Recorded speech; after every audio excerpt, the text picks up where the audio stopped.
What is going on, everybody? It's your boy John, and welcome back to Gearbox. So today we have a video for you that I think is going to be super helpful for any new Toyota Supra owners. And just to get right into it, in my opinion, one of the worst parts about buying a new car, truck, whatever, is understanding the maintenance schedule. Now, I understand for some people that might not be as big of a concern, but it should be. But regardless, sifting through an owner's manual about a bunch of random shit that you really don't care about just to find the stuff that you do care about is pretty damn annoying. So I want to make this video similar to my video probably a year and a half back on my F-150, and basically give you guys a quick guide to a couple maintenance intervals that you should be paying attention to for your Mark V Toyota Supra. So without further ado, let's get right into it. So for the first interval in the Toyota Supra, we're kind of starting off with a bang, kind of literally and figuratively, I guess, if you don't respect this interval. But to be honest, it's a lot longer than I thought it would be. But the first interval we're talking about is the 10,000 mile interval, in which you need to get an oil change. Now, I don't know about you guys, and I know that, when you're talking synthetic oil versus non-synthetic and blah, blah, blah, blah, blah, turbocharged versus not turbocharged, whatever, there tends to be a lot of variation in what intervals people get their oil changed at, anywhere from 3,000 miles all the way up to 10,000 miles. Now, what's surprising here, so me personally, I'm an every 5,000 mile guy. I like to treat my little baby engines with respect and love and, all the good stuff that makes them happy and makes them go fast when we want to do something like this, right?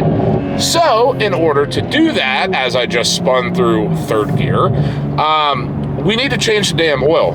And according to Toyota, and keep in mind, guys, this is the inline 6 turbo B58 engine, so the real Supra as far as I'm concerned. But they're saying that every 10,000 miles we should change the oil. Obviously, synthetic oil, we're running a turbo, so we want to be cognizant of that as well. But just overall, kind of make sure everything is lubricated. Pretty simple. For the second interval in the Toyota Supra, of course, if we started off at 10, we're going to be going up by increments of 10, more or less.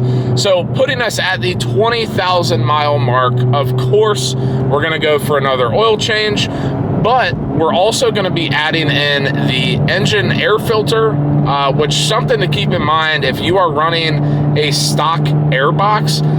This would apply to you. In my case, and I'm sure a lot of other people's scenarios where you are running an aftermarket intake, this will change. This is only the OEM airbox, but regardless, at the 20,000 mile mark, you want to be looking over that, getting a new filter and or cleaning the filter that you have, oil, cleaner, whatever, make sure it's good to go. But you're also going to want to look at brake rotors, brake fluid, brake pads, the whole nine. If you're chewing through brakes every 20,000 miles, I guess I haven't driven 20,000 miles, so maybe I'm way off base here. However, that seems a little aggressive, but especially when we're talking about brakes, which I don't know if you know this, but this is the only thing that brings your really fast car to a stop. I would probably err on the side of caution too. So, oil change, air filter, brakes in general, 20,000 miles for the Supra. On to the next one. We go to 30,000 miles. Once again, every 10,000 miles, we're doing an oil change. If you want to do it more frequently, feel free, be my guest. But at the 30,000 mile mark, the big thing to keep in mind here is Toyota is recommending a brake fluid change. So obviously, draining the old fluid, putting in the new fluid, bleeding the brakes, so on and so forth. But as far as I'm concerned, That's a pretty important step. One, because of the aforementioned comments, it's the only thing that stops your fast car. But just like any other fluid in a vehicle, or really in general, you know, fluids break down over time. If you're using them, especially if you're doing a lot of spirited driving with heavy braking, you know, that fluid isn't going to last a lifetime. So you need to make sure it's good, clean, healthy fluid to get those pistons on the calipers nice and tight and aggressive to make the Brembos act like they should. So once again, that is the 30,000 mile mark. Now for the 40,000 mile mark. This one's kind of a doozy. Of course, we've been to the 10,000 mile. We're doing an oil change. Of course, we've been to 20,000 miles. We're gonna change our OEM air filter. However, there's a lot more here, and we're gonna talk about it. Along with those amazing maintenance items, we are also going to change the cabin air filter. But along with the cabin air filter, we're also gonna change our spark plugs. So 40,000 miles is when all of this is gonna happen. To be honest with you, I've never really had a spark plug issue on an OEM car before, especially at a 40,000 mile increment. I don't know the B58 specifically if that's something that they tend to foul out plugs a little bit quicker than usual, or maybe, pardon my ignorance, but maybe 40,000 miles for spark plugs is a pretty standard interval.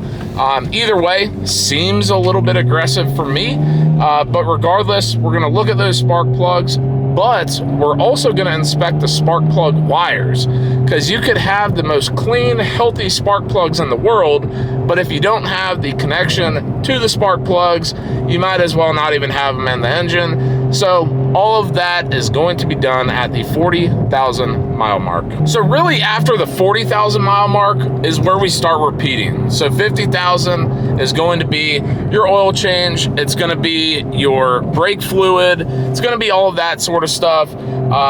60, we're going air filters, you know, engine cold air intake filters, so to speak, as well as cabin air filters.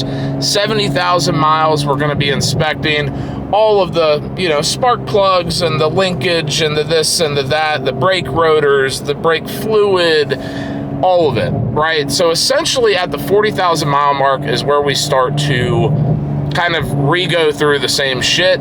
If you have put 70,000 miles on your Toyota Supra, props to you, that's a shit ton. So I would hope that no one has had that mileage yet, but eventually, as we all hold on to these cars as collector's items, that is going to be something that we'll have to deal with at one point or another. Now, really, with this conversation coming to a close, there are really 2 points that I want to make here.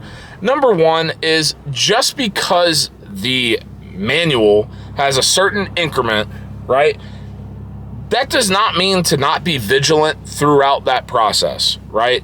If you are having brake issues before the interval and you feel like you know the car, you've driven the car for however many miles at that point, and you feel that the brakes are having issues, go get it checked out, right?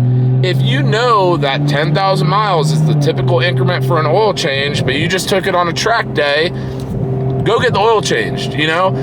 Have common sense, be vigilant. It's not rocket science. I feel like if you're around cars long enough, especially if you're in the Toyota Supra world, you understand it more so than your average human, I guess you could say. So if you notice something, do something about it, right? Don't just sit there and act like, oh my God, why did my Supra blow up when I didn't change my oil after a track day? Pretty simple, but just something to keep in mind. Point number 2 is going to be, yes, this owner's manual has everything to do with the OEM from factory requirements, right?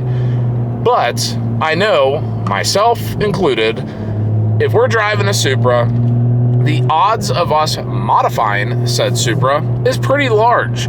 So when you have aftermarket parts, when you have aftermarket intakes, when you have aftermarket, I don't know, brakes or something, make sure you're changing your intervals for those aftermarket parts.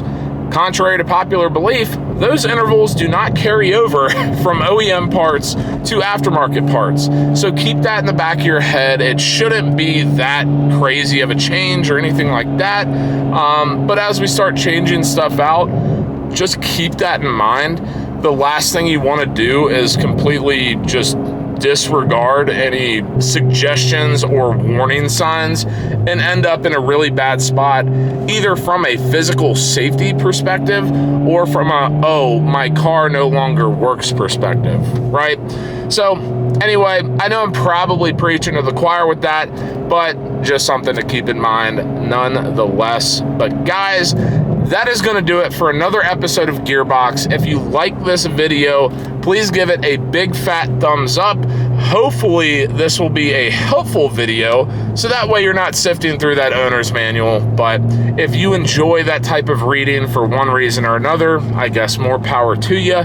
Couldn't be me, but we'll, I don't know. I digress from there. As always, guys, if you do have any questions, comments, concerns, anything like that, drop them in the comment section down below. And as always, hit subscribe, hit the notification bell. You know the drill. And until next time, peace.